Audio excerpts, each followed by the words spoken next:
Okay, let's get underway. Okay, good morning, everyone, and thanks for joining us for today's webinar looking at digital skills. My name is David Aaron, and I'm the marketing manager for the graduate apprenticeship team here at Heriot-Watt. I'm going to just do some quick intros and housekeeping, and then we'll get started. We've got plenty to get through this morning. Kicking off the session, we've got Jen Henderson and Dan O'Gorman from the graduate apprenticeships team. And they're going to give an overview of graduate apprenticeships. We're also delighted to be joined by two of our programme leads for software development and data science, Idris and Saman. And Idris and Saman will going to give you some more detail on those two specific programmes. We're also delighted to welcome Janice Andrew from Skills Development Scotland this morning. And Janice is going to give us an update on the recently published Digital Economy Skills Action Plan. And to close the session before the Q&A bit, we're lucky to have Miriam and James from Sainsbury's Bank, and they are going to give us some more of a kind of employer's perspective on graduate apprenticeships, and also James, as a data science graduate apprentice himself, is going to share some of his thoughts on his journey so far. So just some quick housekeeping before we get kicked off. We're recording today's session. And we'll make sure the recording and the slides are available following the session this morning. If you could switch off your cameras and mics during the presentations, that'd be great. Thank you very much. And at the end of the session, you'll be able to ask the panel some questions. So you can either use the chat function or you can raise your hand. It's up to yourselves. So without any further ado, I am going to kick off the session and hand over to Jen. Thanks, David. Good morning, everyone. Thanks for joining us this morning. I am going to just start us off by giving you a bit of a background and an overview of Heriot-Watt and some of our history. For those of you who don't know, Heriot-Watt recently celebrated our 200th anniversary as an institution, which is amazing. And while many things have changed over the last 2 centuries, one thing has remained very constant for Heriot-Watt, and that's our commitment to understanding the needs of business and industry. If we go back to 1821, when Heriot-Watt began, it began as a school of mechanics, and the purpose at that point in time, our core mission was tackling a labour shortage in the Edinburgh region. So whilst a lot of things have changed, our purpose and our heritage of working with industry, supporting skills, supporting talent hasn't disappeared in any way, shape or form. If we fast forward to today, obviously we've expanded quite significantly. We have around 26,000 students studying on our campuses, both online and through distance learning. And we have expanded from our base in Edinburgh to 3 Scottish campuses, plus our international campuses in Malaysia and Dubai. Move on. Thanks, David. In addition to our student population, we also have research and education partners based in 150 countries around the world. We have an enormous alumni network. We have over 147,000 alumni in 190 countries around the world. And really, this international footprint gives us some interesting opportunities to open up and promote Scotland to the world, and look to support companies looking at international markets and working very closely with international developments. So why Heriot-Watt? Well, as I said already, since we were founded in 1821, we've had a long history of working with industry and have been at the forefront of work-based learning. Our purpose is to help to deliver significant economic and social value, and we're really focused on doing that and maximising opportunities for our partners with the university, and that includes businesses like yourselves. So we do that by helping organisations to access research, to access different markets, as I've already mentioned, some of our international work. Sometimes it's funding, and in particular, we support organisations to attract and develop their talent, which is what we're focusing on this morning. Since we've started, we've been pushing the boundaries of education, looking at new ways to build skills and knowledge, and supporting traditional and non-traditional students. And it's really remarkable that approximately 50% of our students are non-traditionally learning. They're learning remotely through a variety of flexible education provisions and work-based learning opportunities. You can see there some key stats about the breadth and quality of the Heriot-Watt teaching. We're working with over 350 companies who are benefiting from upskilling and reskilling employees in their businesses. We produce more CEOs than any other learning institute in Scotland. And 39% of our graduate apprentices have achieved a first class honours degree since graduate apprenticeships began. So that's just a bit of background from me. I'm going to hand over to Dan now to explain a bit more about graduate apprenticeships. Thank you. Thanks, Jen. Morning, everyone. My name's Dan O'Gorman. I'm one of the business relationship managers within the graduate apprenticeships team. So the main focus of my role is getting involved in the setup and facilitation of graduate apprenticeships. So I'm just going to give you a very whistle-stop tour of what are graduate apprenticeships and how do they work. So graduate apprenticeships, they're apprenticeships that help an apprentice to become a graduate as opposed to apprenticeships for graduates, as they're sometimes confused for. So they're part of the same apprenticeship family as your traditional foundation or modern apprenticeships. The main difference being that they are at full honours degree level. So they take place over the course of 4 years and candidates graduate with a full honours level degree. But as much as there's a traditional academic learning element to it, there's also a significant proportion of credits that come from work-based learning. So this is activity that's taking place in the workplace, affecting real work at an organisation. And it's about how the candidates then relate that work back to what they're learning on their programme. They're open to new and existing employees, so you can use these to bring new talent into your organisation, but you can also use it to upskill existing talent within the company. And they are completely fully funded, so there's no cost to the employer, and the apprentices don't come out with any student debt. Next slide, please, David. Okay, so how do graduate apprenticeships work? So similar to the college models, it's a day release. So it's 1 day a week that the apprentices attend Heriot-Watt. And when I say attend, that can either be in person or virtually. It depends on the program, or it might be a mix of the two as well, depending on the program. They're also recommended to have 4 hours of a week for additional study, and it's down to the apprentice and employer as to how they want to proportion that time. They'll have 2 nominated individuals that are supporting them throughout. One of those will be a work-based mentor from the employer's side, and that's someone who can advocate for them within the business and provide them that support on a business level. And then they'll also have an academic personal tutor from Heriot-Watt.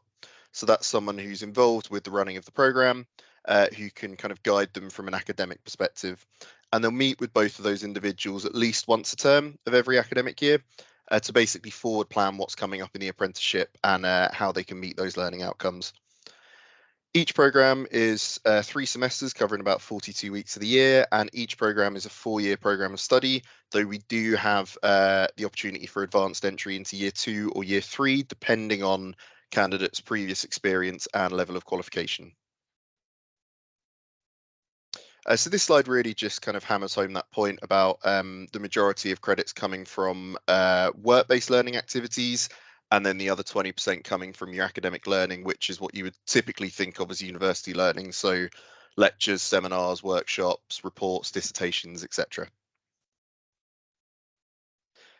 This slide just gives a bit of an overview of the variety of programs that we offer. Obviously, today we're focusing on our digital programs, so that's data science and software development for business.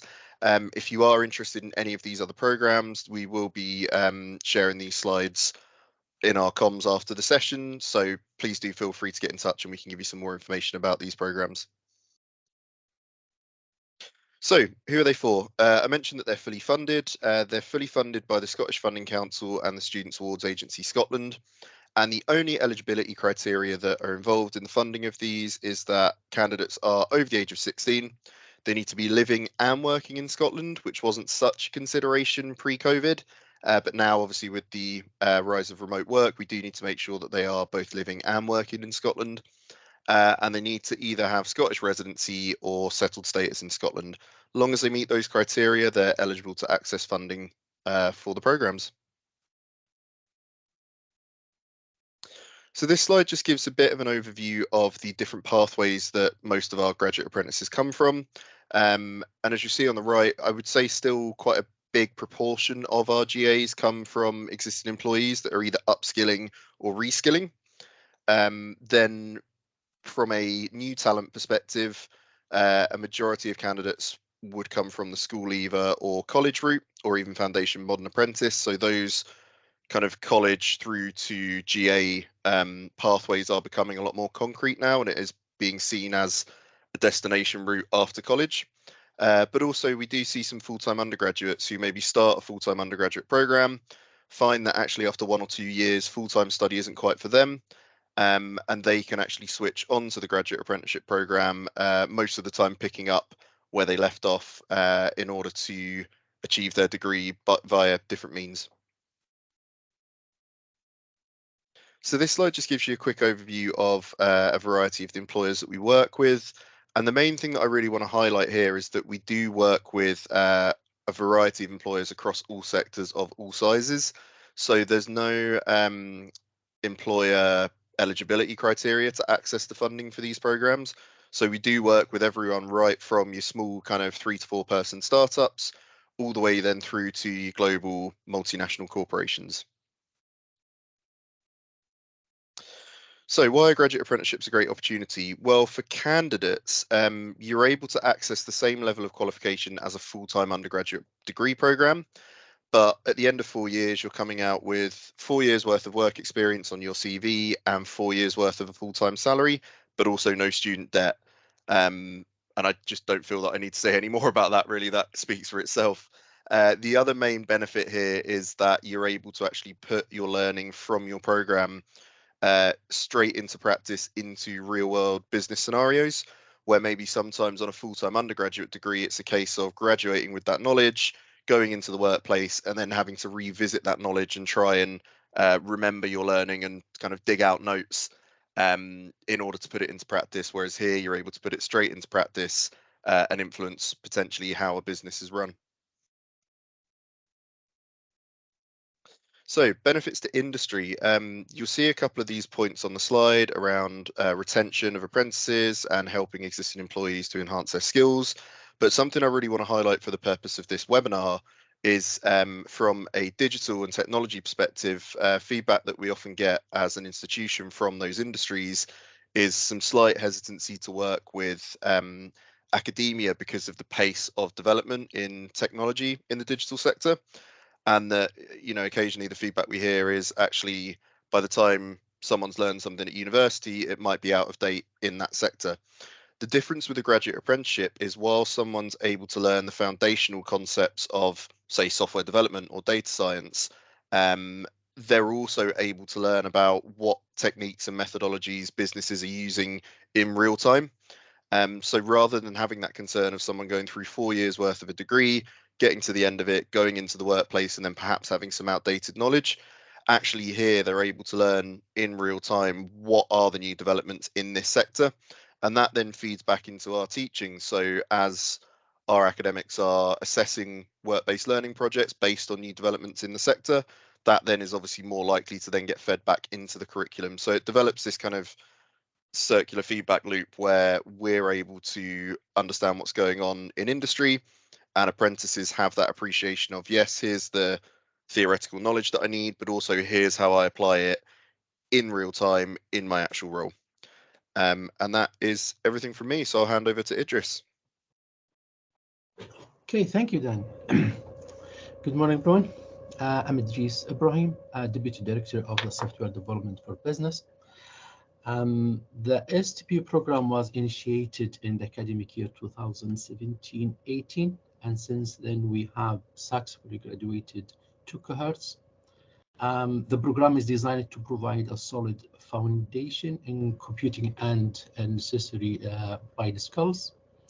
It helps the apprentices to develop highly skilled employees in software development and business.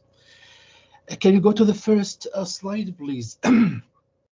If you see that we have a variety of courses, so furthermore, it's designed to provide the GE apprentices with a balance of theoretical knowledge and practical skills relevant to their chosen field. For example, software development, software testing, web development, database architecture and development, software engineering and software design, artificial intelligence, computer graphics, computer networks, and so on. So there are a variety of courses we deliver in this course. The workplace-based blending learning for this course, we adopt approach that combines academic learning with a practical work experience. Apprentices are actively involved in real-world projects and tasks related to their fields of studies, allowing them to apply their learning directly to a professional context. Overall, the STP of the GA's workplace-based learning program offers a unique opportunity for the students to gain practical skills and knowledge through on-the-jobs training while also earning academic qualifications. Can you please go to the first? So this program, the contents comes from 2 schools, not only one. So the computer science, which is us, it's this the main courses, and also business courses as well. So this is why it's called software development for business. Okay. The students or the branch, they do 4 years, okay? And the first year they build knowledge and solid background about the computer system, computer architecture, software development, some basics of software engineering. And we took in consideration the students' load, since they are working 4 days full time and 1 day come back at uni.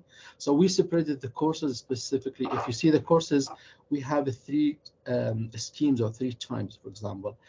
The work-based learning, which is this is the majority of the courses. Sometimes we call them the GA courses.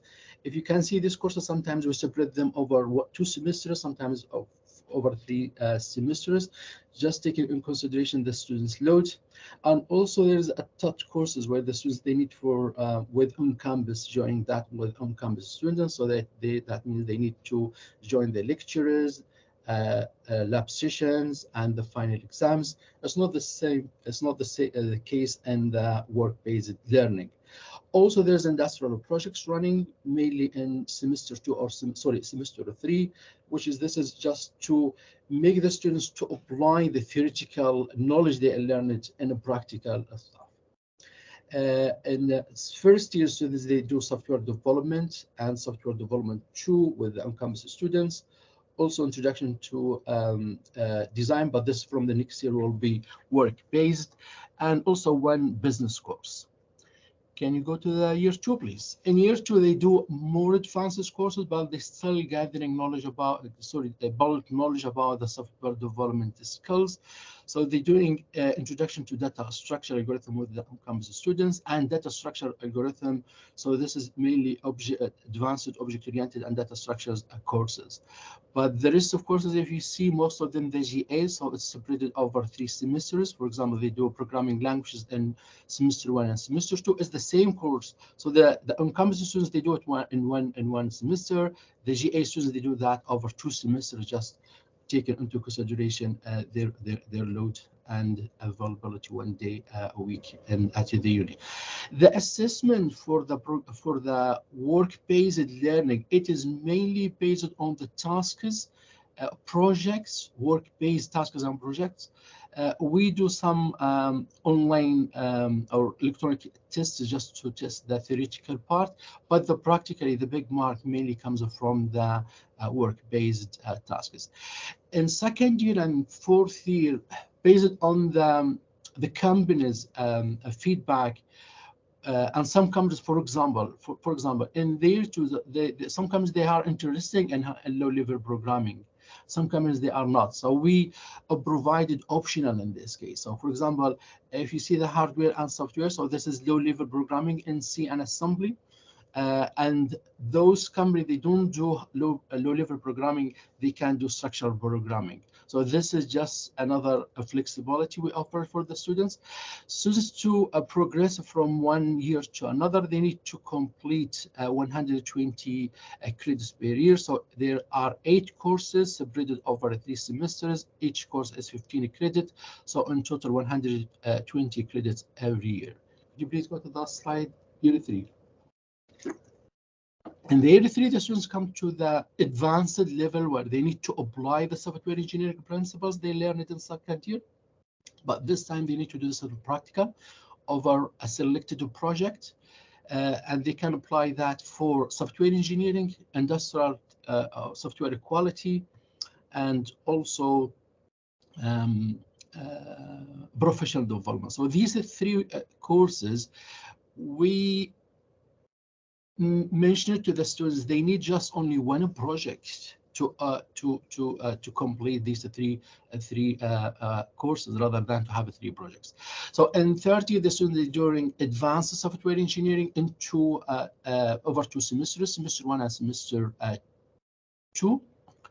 Semester 3, and they're doing the professional development in semester 2 and semester 3, part 1 and part 2. So when you said part 1 and part 2, that's just we separated the course over 2 semesters, for example.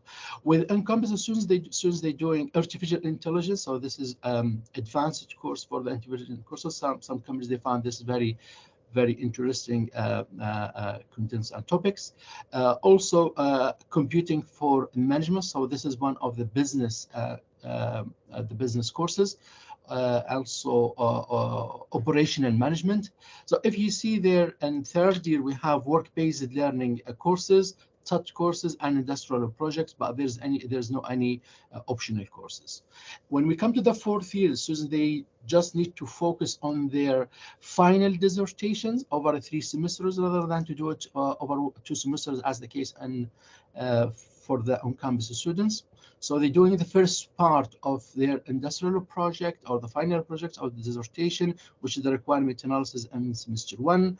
They're doing the design and the design and the beginning of implementation in semester 2. And in semester 3, they need to complete their project completely. If you see, there's are 2 courses they need to do that with on-campus students. So if you see what they need to do with the on-campus students, it's mainly 1, maximum 2 courses per semester. So the students in the fourth year, they're doing computer network security and project management, semester 1 and semester 2. Also, they're doing data communication and programming, data mining and machine learning. These are work-based learning. So when we said work-based learning, just again, students, they just assist used work-based tasks or work-based projects. Also, we offered optional courses in fourth year. If you see the strategy management and 3D graphics, last year we offered course, but we just stick this the next year with these 2 courses. Students, they need to select one based on their domain and the field they're working in. If we always keep shaping our program based on the companies or based on the industry's feedback. So we happy to provide more courses if that's suitable or that, for example, helps certain companies. So this is me. I'll hand that to the Saman, but I'll share with you a link where you can find all the information, the courses, the description of the courses, if you are interested in software development. Please. Thank you.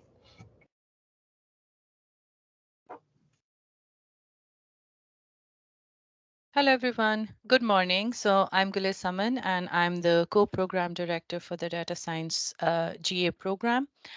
I will tell you a little about our program. So can we please go to the next slide? Okay, so as I said, I'll give you an overview of the data science program and why you should choose this program. So if you work with data, you should be enrolling onto this program, because right now, as it said, it might sound cliche, but data is considered the most valuable resource in the world right now. So I'll just give you a little bit more information about our program.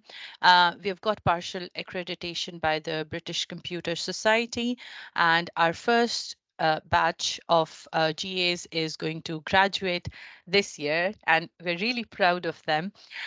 So we will be applying for the full accreditation after they graduate. But I'll tell you a little about the various sectors in which our GAs are working right now, the GAs that we have enrolled on our program. So we have GAs that work in the healthcare sector, some work in the government sector, some work in energy, financial sector. We have some GAs from the higher education institutes, tourism, forestry, manufacturing industry. So You can see that we have like a wide variety of employers working with us, and that brings into a program a flavor of the way that data science is applied and used in these various industries in different contexts. And in a way, we facilitate our GAs, we give them some information, but then they learn a lot from each other as well and gain perspectives that we might not be able to give to them because of the interactions that they have within their cohort. So our program basically helps. We say that we are helping businesses uncover insights from large amounts of data.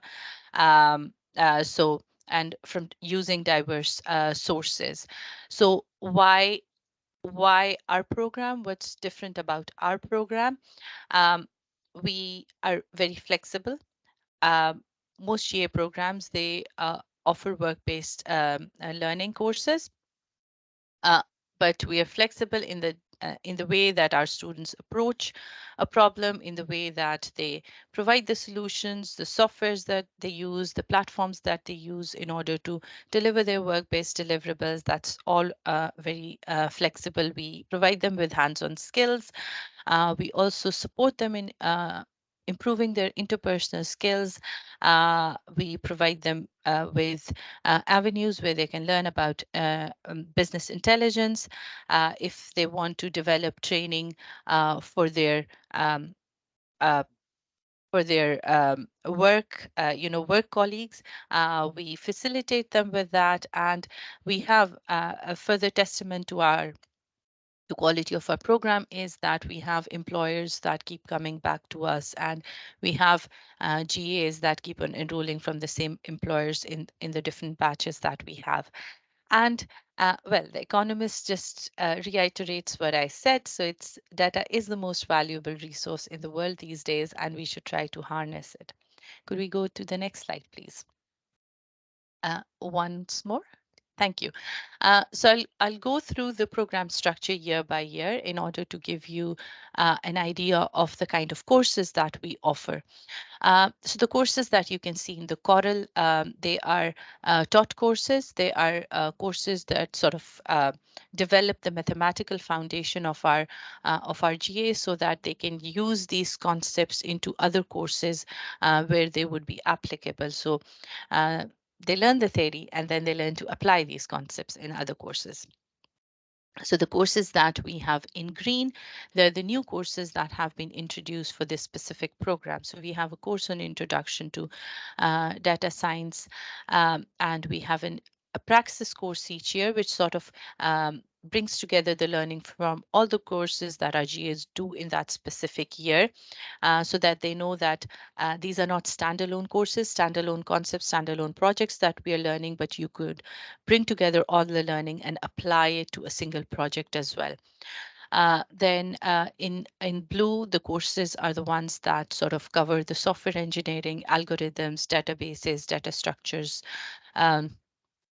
So we have a course on introduction to software development, database systems, and computing systems, where they gain knowledge of how they would work with databases, how they would develop or write some code in order to extract what is useful for a specific problem that they're working on.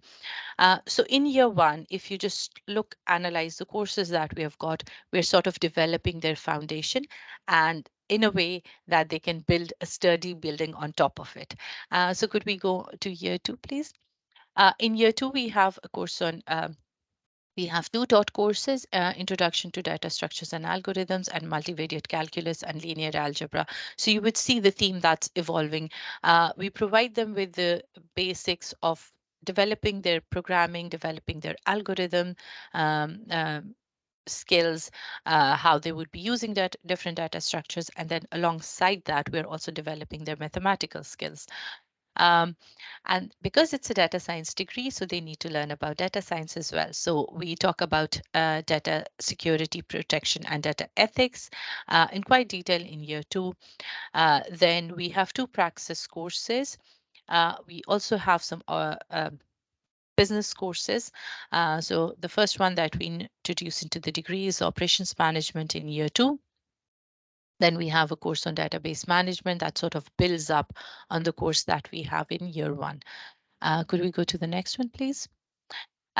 Again, the theme that I mentioned, then we learn about probability and statistics. We learn more about machine learning and artificial intelligence. And then we have 2 management courses, because a data scientist is, in order to get the full skill set of a data scientist, you do need to know about management, managing projects, managing whatever sort of team that you're working with.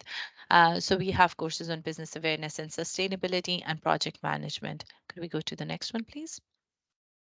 So in final year, we sort of, it's more like a specialization year. So we sort of zero in on the concepts that we feel our students need to focus on in year 4. So we talk about optimization, big data and linked data management, which sort of builds up on the database management courses in years 1 and 2. Then we have our dissertation. So that's like the biggest course in year 4. And we have a course on deep learning, and then we have a course on data visualization and analytics. So having looked at these courses, again, as I said, we sort of try to develop our GAs in a wholesome way.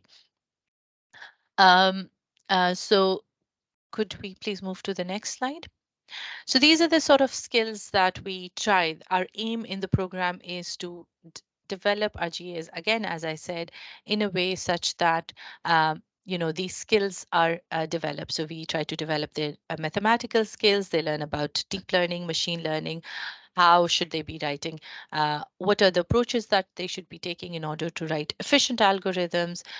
They learn about ethical use of data, artificial intelligence, managing big data, database manipulation, data analysis, linked data management, how the kind of data structures, the most suitable data structure, considering a problem that they have or considering a problem that they want to solve. Project management, how should they be effectively visualizing their data that is both aesthetically pleasing and clear to understand and captivating for the audience. Problem solving skills, we have a great focus on how we will improve the problem solving skills of our GAs. And again, for a data scientist, it's very important that they should develop their programming skills as well. And you wouldn't be a data scientist if your solutions were not optimized. So we focus on optimization as well. Could we go to the next slide, please? So I'll talk about our current and future plans. So from cohort 2020 2021 onwards, our degree awards determine the same way as our traditional degree program. So 20% of the award is based on their attainment in year 3, while 80% of the award is based on their the grades that they get in year 4. Can we move, please? So we are trying to encourage our students to integrate more into the Heriot-Watt community. We encourage them to participate. So we have some GAs who are participating in the various sports in Heriot-Watt. We're also looking into how we can, how they can, have class reps and a representation in the student union. Could we? And we're also looking at how we could develop further training in data science in terms of CPD for our GAs and our employers that we work with. So that's it from me. Thank you. Good morning, everyone. I'm going to talk about the Digital Economy Skills Action Plan, which was launched by SDS earlier this year. Could you go to the next slide, David? So as I said, we've launched the Digital Economy Skills Action Plan. This plan was informed and guided by industry throughout Scotland and with what's happening in the worldwide needs for digital skills. What COVID taught us is that every role and every business needs some form of digital. That's the reason why we'll be working across all sectors, looking at all areas and all digital roles. We launched it during Scottish Apprenticeship Week, which you would expect us to do, as SDS's main core offering is to focus on apprenticeships, as well as their development and work in partnership with the Scottish Funding Council, which Dan mentioned earlier. If you want to read the full Digital Economy Skills Action Plan, when these slides are distributed, there's a link on the slide that will take you straight to the plan. 61 pages of entertaining reading, you would expect me to say, but it really has formed the foundation and plank for the future focus and strategy within the team that I'm based in within Skills Development Scotland. There's also a video which has been produced in partnership with Federation of Small Business, and it's a talking heads video where you can hear from fellow employers on the importance and need for digital economy and the importance and need of the Digital Economy Skills Action Plan. We also worked in partnership with Business Gateway, which looks at small to medium-sized companies, and created a podcast with them. Next slide, David. Within the Digital Economy Skills Action Plan, there's a model for delivery looking at the different segments and skills areas that can be applied across digital economy roles. So we look at it from adoption, which is really people that are going to be using the technology within their roles. We look at the transition of the business, and throughout COVID, obviously people had to change their model of delivery, pivot, and digital became more important to every business and its delivery. We then look at the integrated digital skills, and as Saman mentioned, even within the data became king for everyone. So it's we're seeing a high focus on roles in that area, as well as those that are perhaps integrated and combined disciplines like project management, like sales and marketing. You may have a responsibility for sales and marketing before, but now you need to know about websites, you need to know about e-commerce and areas, just the way that businesses have changed. And to complement that is looking at the professional digital skills.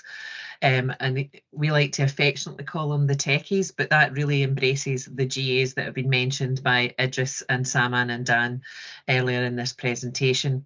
Underpinning the whole model is we'll be focusing on digital leadership, because after all, if the businesses don't actually know how to lead and grow and know what they need, we need to look at working with digital leaders within business and enhancing their leadership digital skills, and looking at it also from a meta skills viewpoint. So they look at and realise that it's just not the pure disciplines and areas, but it's looking at problem solving, it's looking at communication and collaboration. Next slide, please. So what did all our evidence gathering, because Digital Economy Skills Action Plan didn't come out of nowhere, and SDS is very much evidence-based and driven. So we had the Digital Maturity Survey, which was a combination between Scottish Government and the agencies, which surveyed 3,500 businesses, and it came back with a richness of information that really saw the drive and the gap trying to do. But if you really focus on the bottom middle box, our data gathering has told us that every year we need 15,600 net new individuals into professional technical skills alone. It also taught us that 82% of the adverts, online adverts, were had digital within the roles, and that's across all levels of role, whether it be entry level, mid-level or senior level roles. The current data that we have is showing us that the level of vacancy is coming back to pre-COVID in terms of volumes of jobs across those areas. But to underpin all of this, we, as part of Scottish Government's delivery in one of their agencies, we are working towards the National Strategy for Economic Transformation. And that underpins everything that we're really focusing on to make sure that we are helping Scottish businesses in growing the economy. Within the I'll call it NSET now, so I can abbreviate it. Within NSET, there are 5 pillars. We're really focused on the skills workforce, and if you want further information on that, all you need to do is go to the Scottish Government website. If you could go to the next slide, please, David.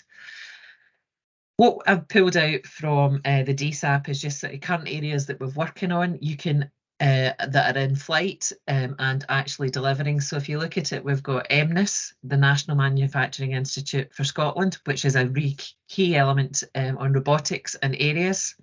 Also working in partnership with Data Lab in terms of their delivery, and I know they'll be very keenly working with the likes of Saman and the GAs of data. If you look at the travel sector, we've been working in partnership with Travel Tech in terms of what their members and their area is really showing them and the difference that actually has to happen in that sector and area. And coming down to the other side of things is looking at apprenticeships from whether it be foundation, modern or graduate apprentices. Again, there's a plethora of apprenticeships on offer across all the digital sphere, and we've just launched a new digital technologies modern apprenticeship, which allows individuals to specialise in either cyber, data or software, which is complementary to the GAs which are on offer, which there are 4 of them specifically in tech, and you've heard about 2 of them specifically from Idris and Saman. If you could move to the next slide. So on this slide, you will see the key priority theme areas that we'll be focusing on, and that's looking at the critical skills of young people to help them grow into the roles of the future. Again, sort of building it again without talking like a banging a drum, but everything has to be evidence driven. So we're constantly keeping our eye on that, the skills, the data, the feedback that we're getting from businesses so that we can be adaptable and flexible. And I think already Heriot-Watt have demonstrated their adaptability to the needs and the evolution of digital roles. As I said earlier, we're looking at digital leadership and specifically focusing on small to medium-sized companies to help them grow and scale. And if you've not heard of it, we're working in partnership with the Tech Scaler programme that was launched by Scottish Government the back end of last year. It's offered by Codebase. We also want to look at making areas fairer, more inclusive and diverse. So equalities, diversity and inclusion are a key plank and theme that will run throughout all action areas within the Digital Economy Skills Action Plan. And the last point is we're looking at how can we upskill and reskill the workforce. So as Dan mentioned, the qualifying criteria for a graduate apprenticeship is 16 plus and resident in Scotland, but bear in mind it's 16 to 64, so you can use it for upskilling of the existing workforce also. Next slide, please. These are the key areas, deliverables that we will have from the plan. We're looking at the whole talent pipeline from those in schools, which give a variety of access courses. It doesn't have to be purely maths or computing science. And it doesn't necessarily have to be an @5 or an @6. There's many national progression awards. I think the best thing to say about roles into digital economy is there is no linear path. There is many ways and access to gain and come through. So someone might start off on an NPA, might go to a foundation apprenticeship, might go and do a college course and then come on and enter a GA, as Dan said earlier about the different routes and pathways in. We're also going to be developing a digital economy skills framework, and that we will be working in partnership with a lot of the stakeholders to develop that. We're looking at apprenticeships, but bigger focus for us will be non-tech apprenticeships and how we can get tech into those apprenticeships and really gather a groundswell of approach which will equip and increase the resilience of individuals into roles. As I said earlier, we'll focus on digital leadership. We're establishing an equality and equalities advisory and inclusion group. We also will be looking at enhancing promotion of career pathways, and that's from young people to the parents and the careers influencers to those that are slightly more mature and known as the adult transition into work. Everything we do will be underpinned by a regional and rural lens to make sure we're impactful in linking with the growth city deals that are in place. And we will also be gathering insights that we can share with everyone across the piece. Could you go to the next slide? So as it says there, we're developing the work plan at the moment. It's just going through the final stages of governance, and I hope that this afternoon we will be formally entering into that as it gets the final rubber stamp. In terms of a governance structure, as I said earlier, we actually feed into the National Strategy for Economic Transformation, and we will be reporting into the main programme delivery board. To do that, we have a digital economy skills group, which is 70% industry, 30% public sector. And below that, we will be establishing short life working groups. They will meet for the first time by the end of June. So the first 4 that we're standing up is career pathways, apprenticeships and work-based learning, upskilling and reskilling, equalities and diversity and inclusion. And that's so that we have the challenge from industry and how we're developing the action plan from DSAP, and it also helps us guide and shape the projects as we have done in the past years. What I'd like to say to the employers that are on the call is that we are seeing a high increase of employers using a grow your own strategy and using graduate apprenticeships to do that. It adds value, depth, and extremely useful to businesses in the growth. And if we look at stats from one of the industry bodies, Scotland is 47% of their employers have recruited GAs in the 2022, and they anticipate that will increase by 33% during this year. In closing, what I'd like to say to you is, if you're an employer, consider looking at talk to Heriot-Watt. I'll pop in the side chat bar links to My World of Work, which is a site for individuals that SAS provides, Digital World, which focuses on digital economy roles, apprenticeship.scot, just to blend the whole picture of what Heriot-Watt has outlined to you today, and I'll pop my email address in if anybody wants to contact me directly with anything they wish to bring up. That's me, David. Great, thanks, Janice. And Miriam, we shall go to your good self. Lovely, thank you. Good morning, everyone. My name's Miriam. I'm an apprenticeship lead and I work for Sainsbury's/Sainsbury's Bank. Next slide, please.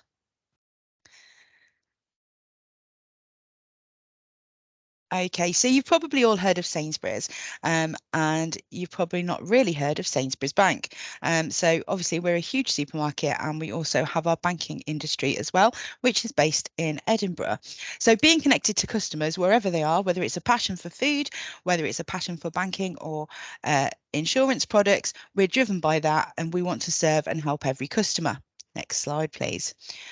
We've got 3 valued behaviours that we like to work to within Sainsbury's and Sainsbury's Bank. So we've got own it, next slide, making it better, and being human.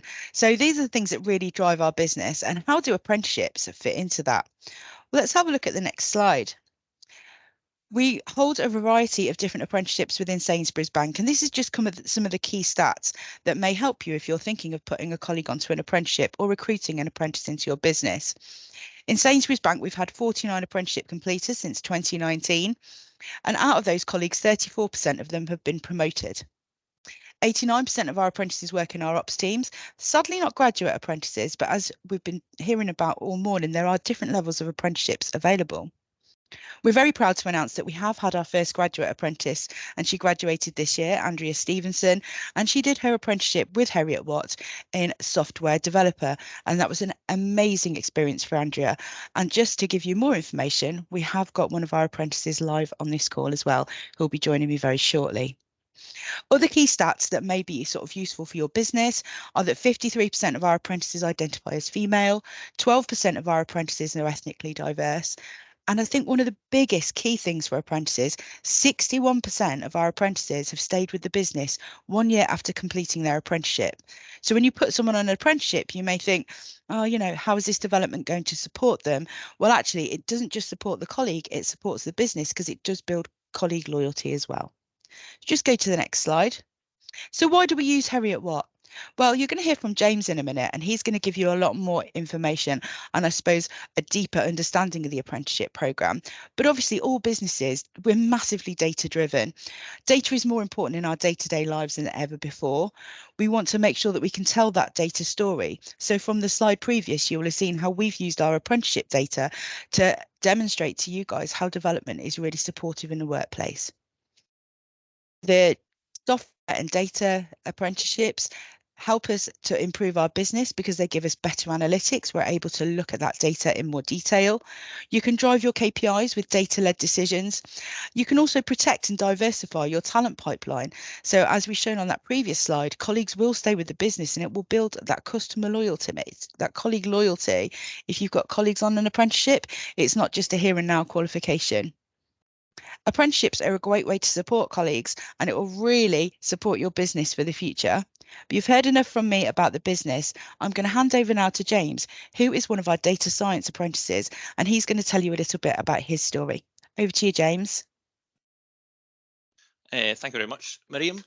Hi all, I'm James. I am a fourth-year graduate apprenticeship in data science, work for Sainsbury's Bank, currently within the insurances products. So I'm going to talk a little bit about my background, how I sort of came to joining the apprenticeship programme, a few things about some of the stuff that I've done as part of or on the back of some of the learnings and the applications I can bring back into the bank, and just a kind of a roundup of what I've found are the really great things about the apprenticeship programme, and some of, I suppose, the challenges associated to it as well.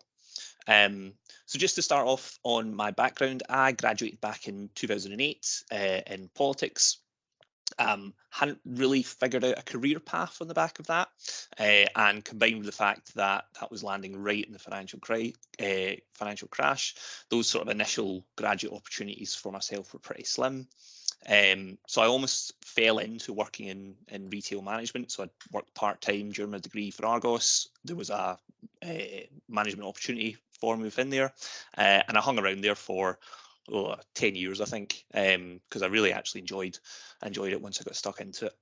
An opportunity came up further on my time with Argos to move into a more commercial development role, which started to give me the opportunity to really start to use analytics more centrally. You know, I remember constantly pestering the central analytics team to get supply of data, get reports and so on, until eventually one of them just gave me database access and I had to really start to self-learn how to interact with those sort of systems.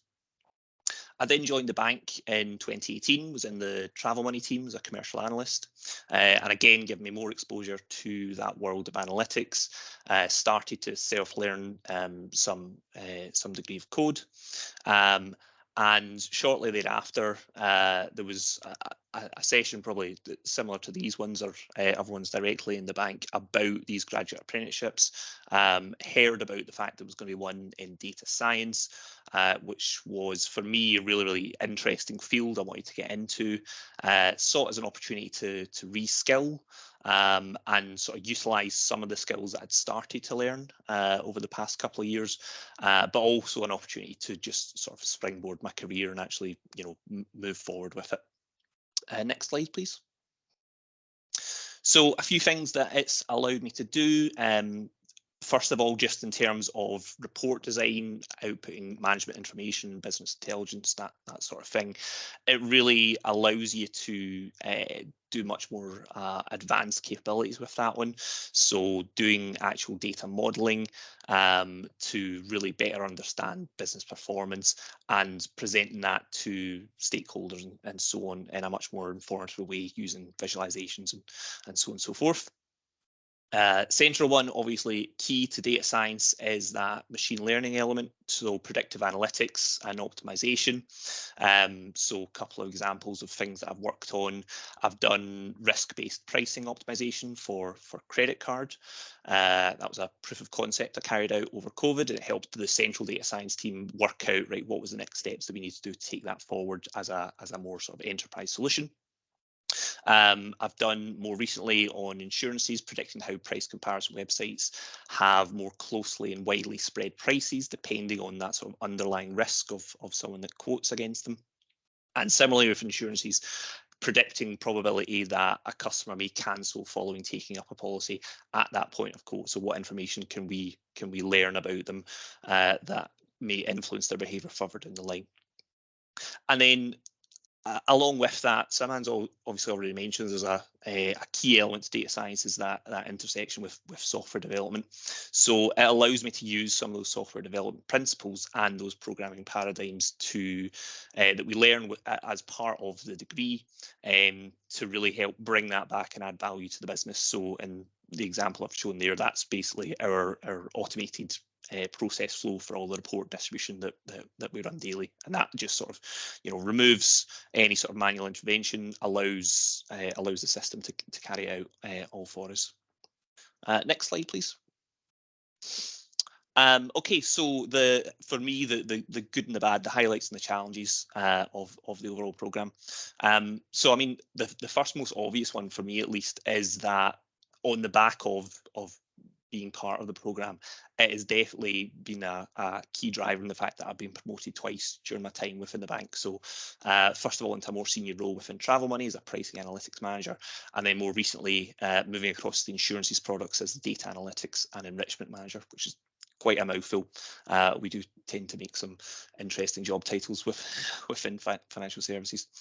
And that's largely driven by the fact it gives you that opportunity to reskill, and that's looking forwards, understanding what the industry is going to look like in the future, and gives you that opportunity to be there in readiness for it. The fact that it's a 4-year course also means that you get to learn the fundamental principles and the advanced applications get covered in much more detail.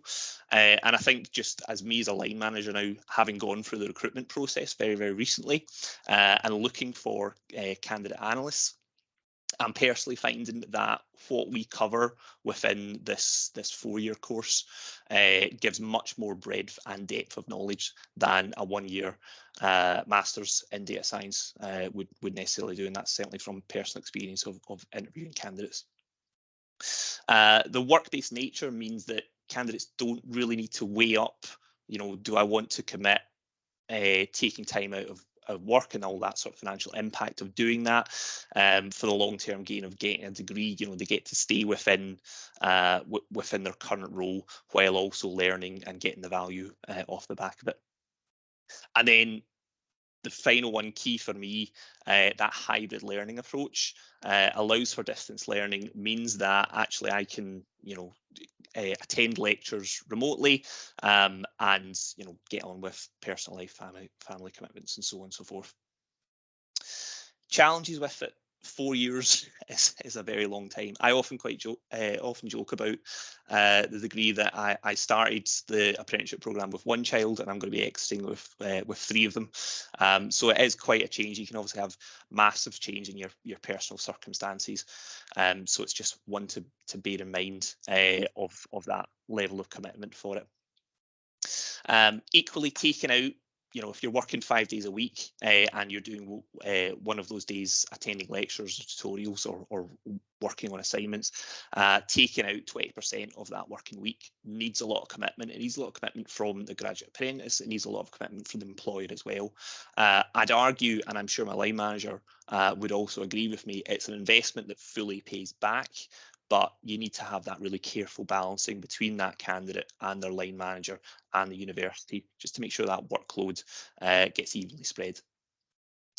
I think it also, because it caters both to candidates that are new to industry and those looking to retrain, potentially for those folks that have had some experience within industry previously, some courses may be less relevant to those more experienced candidates. However, the programme does have a prior learning exemption already in place for this one, and I made use of that in my 2nd year, the operations management course. I quickly realised that my time at Argos and retail management meant that actually a lot of the concepts we were talking about were things I already well understood, and I was able to get that prior learning exemption not to take that course any further.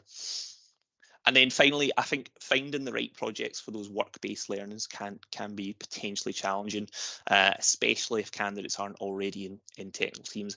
I was lucky in the sense that in the bank we have a core data science team, and was able to build a really strong relationship with the leadership within the data science team. So I was able to, almost get topics available to me. But if someone sits on the sort of outskirts of maybe those technical sides, they may be an analyst, but they don't interact directly with the core analytics team. They may find challenge to identify, what topics to actually work on to make sure that you're adding value to the business, while also getting the academic outcomes of it as well. And that is me. Next slide, please. I guess just over to questions. Thanks, James. That was really great to hear that insight there. I think what we'll do is I shall stop sharing. So we'll open up the questions for everybody on the panel. We're a bit tight for time, but I'll just stop sharing.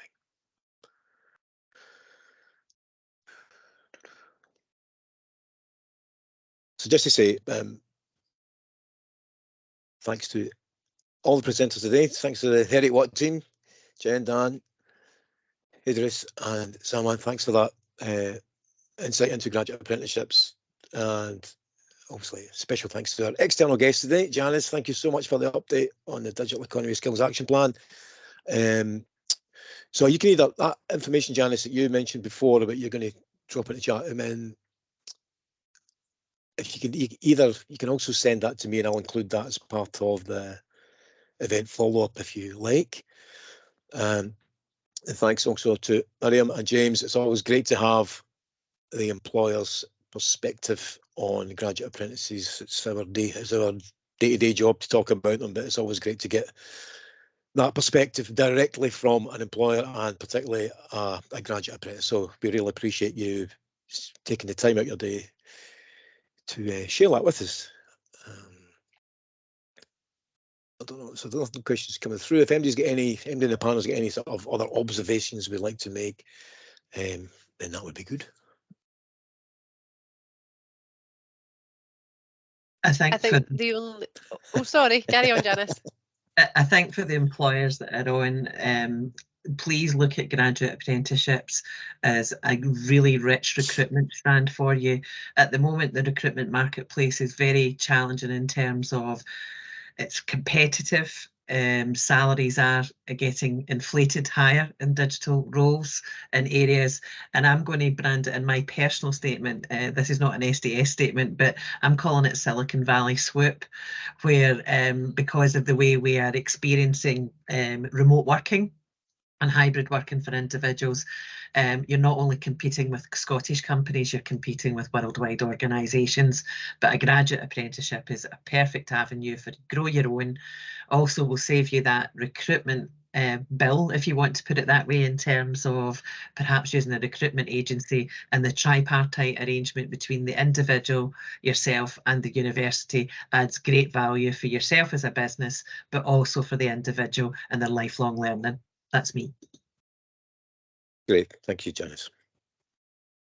The only thing I was going to add to that, and that's brilliant, Janice, that really sums it up, is if you're on the call and you're thinking, I'm really interested in this, but I'm not sure how my role aligns, or I'm not sure which programme would be the best fit with my role, then please get in touch with us to have that conversation. We're more than happy to work with you to figure out what the alignment would be, and what would be the best programme for you if it's not immediately obvious. So yeah, get in touch with us to have that conversation. Cool. Yeah, absolutely, Jim. Yeah, so just on that then, we'll obviously send out the slides, a link to the recording, and any other additional information like from Janice or whatever post event. So yeah, so I think I can't see any questions come through, and conscious of time, so I am happy to close it there. Thanks again to everybody who's joined us this morning. Really appreciate your time. We hope you enjoyed the session.